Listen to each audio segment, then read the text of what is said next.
درود ابراہیمی کے اندر نور ہے، سرور ہے، سکون ہے، راحت ہے، روحانیت ہے، نورانیت ہے، مہربانی ہے، القاء ہے، کیف ہے، کیفیات ہے، قبر کا نور ہے، حشر کا نور ہے۔ عجیب بات بتاؤ، ہمیں قبر میں جب بندہ جائے گا تو سارے چھوڑ جائیں گے، بھائی نہ تو کام آئے گا نہ کوئی فرزند، عرصہ نہیں کھل جائے گا جب آنکھ ہوئی بند، وہ کام کرو جس سے خدا ہوئے رضامند، ہوشیار کے ہونا ہے تمہیں خاک کا پیوند، یوم یفر المرء من اخی و امہ و ابی و صاحبتہ و بنی، کوئی کام نہیں آئے گا۔ قبر میں رکھ کے اس کو سارے چھوڑ کے چلے جائیں گے، ایک حسین جوان اس کے سرہانے آ کے بیٹھے گا، اور نکیرین کے سوال و جواب، اور ہر لمحے میں اس کا ساتھ، اندھیروں میں روشنی، بھوک میں کھانے، قبر کے بچھونے، سب کا انتظام۔ کہ تو کون ہے؟ سارے مجھے چھوڑ گئے۔ کہا میں وہ درود ہوں جو تو اٹھتے پڑھتا تھا، بیٹھتے پڑھتا تھا، سوتے پڑھتا تھا، جاگتے پڑھتا تھا، تو مجھے نہیں بھولا، میں تجھے نہیں۔ علامہ جلال الدین سیوطی رحمۃ اللہ علیہ نے ایک بات لکھی ہے، فرمایا کہ ایک فرشتہ ہے، اس کے اتنے پر ہیں جتنی ساری مخلوق، آسمانوں کی، زمینوں کی، زمین کے نیچے، آسمان کے اوپر، آسمان کے نیچے، سمندر کے نیچے، اربوں خربوں خربوں خربوں مخلوق ہے، اس کے اتنے پر ہیں۔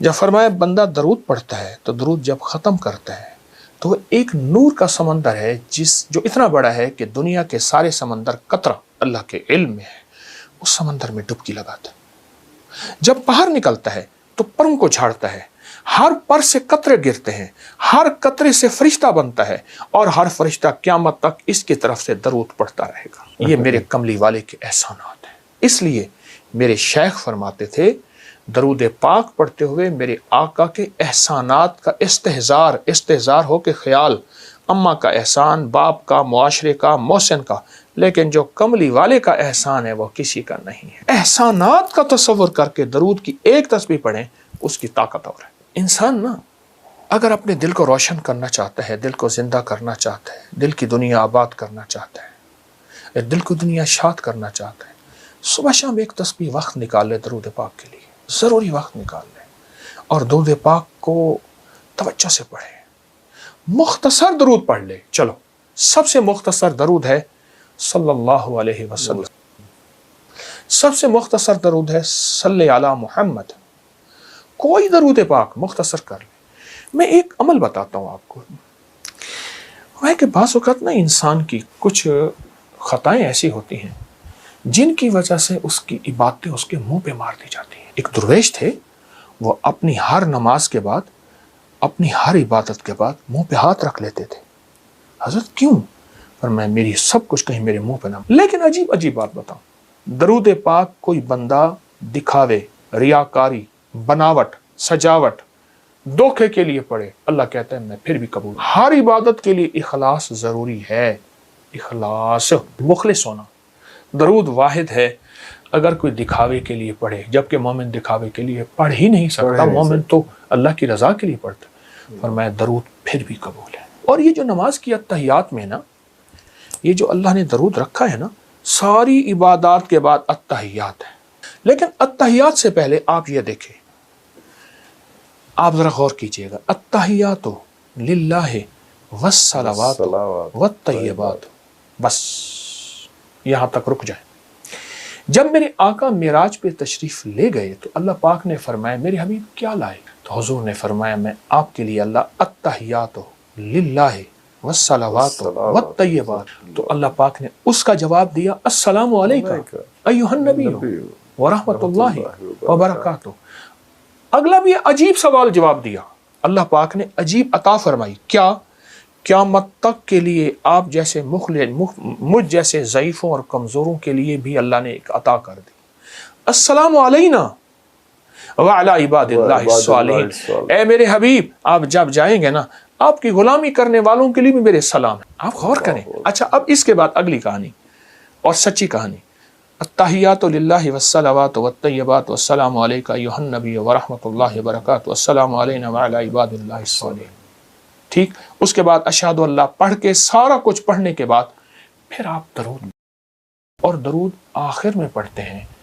یہ اس بات کی بنیاد ہے کہ ساری عبادتوں پہ قبولیت کی مہر، اور وہ میرے آقا کملی والی کی نسبت کے بغیر نہیں لگ، نسبت مصطفیٰ، چوکٹ مصطفیٰ کے بغیر نہیں لگ سکتا۔ حج روپے کا ہو جائے یا 100 روپے کا ہو جائے، عمرہ 5 روپے کا ہو جائے یا 5000 کا ہو جائے، ایک دعا ہے، چند بار پڑھ لیں، بار بار پڑھ لیں، کسی لمحے پڑھ لیں۔ اور دعا کیا ہے؟ ایک اس دعا کے اندر منت ہے، اور دوسرا اپنا چھوٹا پن ظاہر کرنا ہے، تواضع ظاہر کرنا ہے۔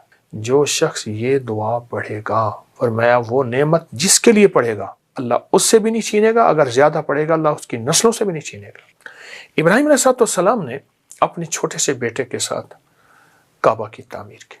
آج بھی آپ کعبہ کے اگر دائیں طرف جائیں تو ایک جبل کعبہ جگہ ہے، آج بھی اس کو جبل کعبہ کہتے ہیں، یعنی وہاں سے پتھر اٹھائے تھے، وہاں سے پتھر اٹھائے تھے، اور وہ پتھر بیٹا دے رہا تھا، اور اللہ اپنی قدرت کاملہ سے اللہ نے ابراہیم علیہ السلام جس پتھر پہ کھڑے ہو کے تعمیر کر رہے تھے، اللہ اس پتھر کو اونچا کر رہا تھا۔ جتنی دیوار اونچی جا رہی تھی پتھر بھی اونچا جا رہا تھا۔ آج بھی پاؤں مقام ابراہیم کے نام پہ موجود ہے۔ بڑی مشقت سے کعبہ بنایا، پانی نہیں، مشینیں نہیں، کچھ بھی نہیں، کعبہ کی تعمیر کی اللہ کے امر سے۔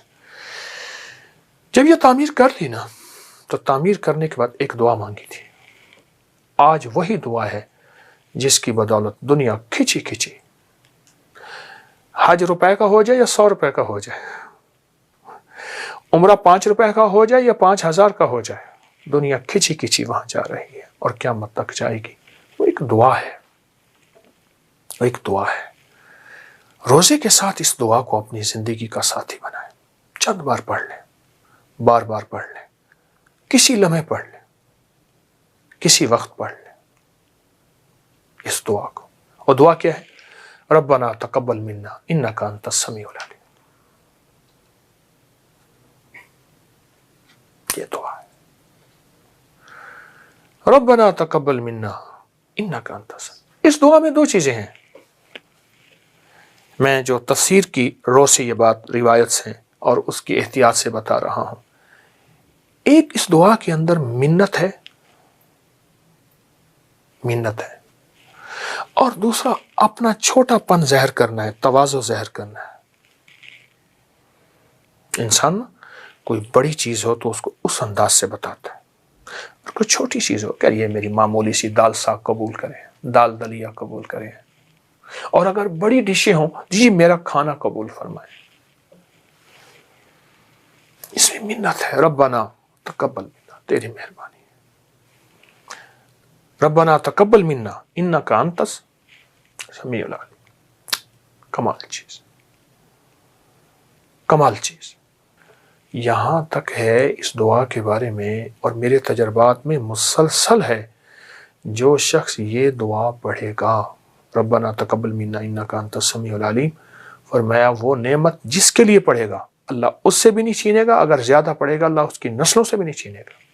وہ نعمت کوئی بھی ہے، روزہ نعمت ہے، پھر روزہ نعمت مل گئی، پھر اس کی قبولیت کا فکر، یہ نعمت ہے کہ اس کا فکر، اس کے اندر فکر آ گئی کہ اللہ آپ قبول کر دے، ایسا نہ میرے منہ پہ نہ مار دیا جائے۔ یہ دعا پڑھنا، یہ قرآن پاک کی آیت ہے جو میں نے آپ کو بتائی ہے، اس دعا کو پڑھنا۔ افغانستان کا ایک بادشاہ گزرا ہے، مختصر بات بتاؤں گا۔ تو اس سے کسی نے پوچھا کہ آپ کے پاس اتنی نعمتیں، اتنی سعادتیں، اتنا سب کچھ کس لیے ہے؟ پر میں جب بھی کوئی چھوٹی سی چھوٹی نعمت بھی مجھے ملی ہے تو میں نے یہ دعا پڑھی ہے 3 بار، ربنا تقبل منا انک انت السمیع العلیم، ربنا تقبل۔ اس دعا کو پڑھا، کہا اللہ پاک کا نظام ہے، پھر اللہ نے مجھے جب لوٹایا ہے تو اس سے بڑی نعمت کر کے لوٹایا ہے، بڑی سعادت کر کے لوٹایا ہے، اور اس سے بڑی نعمتیں اور سعادتیں مجھے اللہ نے پھر عطا کی ہیں اس دعا کی برکت سے۔ یہ دعا اصل میں اس کی بارگاہ میں عمل کو قبول کراتی ہے، اگر نعمت ہے تو اس کو قبول کراتی ہے، اور دعا ہے اس کو قبول کراتی ہے، اس کریم کی عطا ہے اس کو قبول کراتی ہے۔ یہ دعا بہت طاقتور دعا ہے، نسلوں تک یہ سعادتیں، یہ نعمتیں، یہ عطائیں چلتی رہیں گی اس دعا کی برکت سے۔ تو اس لیے قبولیت کا فکر بہت ضروری ہے، اور اس قبولیت کے لیے یہ دعا وہ ہے جو اللہ کی بارگاہ میں قبول ہو چکی ہے، بس ہم نے اپنے لیے پڑھنی ہے، اور انشاءاللہ اللہ ہماری یہ عبادت بھی، ہماری یہ سعادت بھی قبول کرے گا۔ تو آئیں میرے ساتھ سارے پڑھیں، ربنا تقبل منا انک انت السمیع العلیم، ربنا تقبل منا انک انت السمیع العلیم، ربنا تقبل منا انک انت